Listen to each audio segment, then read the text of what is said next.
Hey everyone, welcome to my channel. आज हम class 12 NCERT chapter 3 matrix 3.1 exercise number 3.1 का question number 7 solve करेंगे।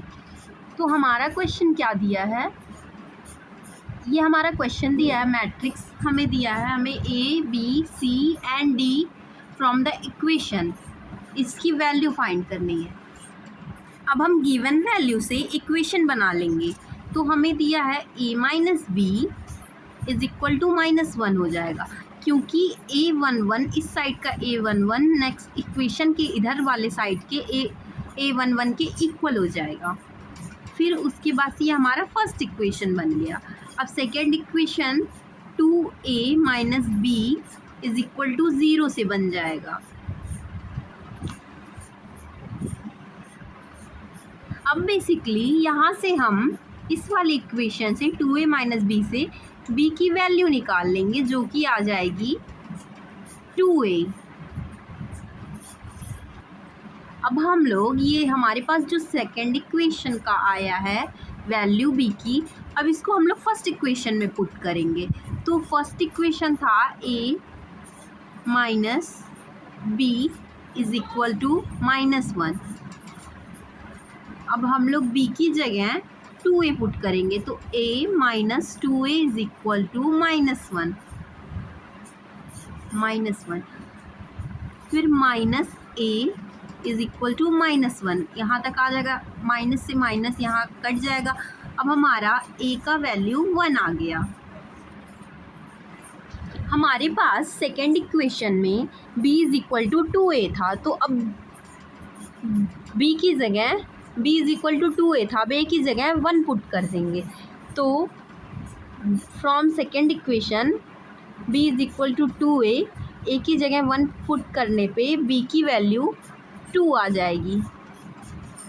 अब हमारे पास a और b की वैल्यू आ चुकी है। अब हम लोग c और d की वैल्यू निकालेंगे। 2a plus c is equal to 5, यहाँ से हो जाएगा 2a plus c is equal to 5। a12 की वैल्यू a12 के इक्वल कर देंगे। तो हम लोग a की वैल्यू हमारी आई थी 1, a की वैल्यू 1 थी और b की वैल्यू 2 थी। तो a की जगह हम लोग 1 पुट कर देंगे, तो 2 plus c is equal to 5, c is equal to 5 minus 2 3। अब हमारी c की वैल्यू 3 आ गई। अब हमें d की वैल्यू निकालनी है, तो हमें एक और इक्वेशन दिया है 3c plus d is equal to 13। c की जगह हम लोग 3 पुट कर देंगे, 3 into 3 plus d is equal to 13।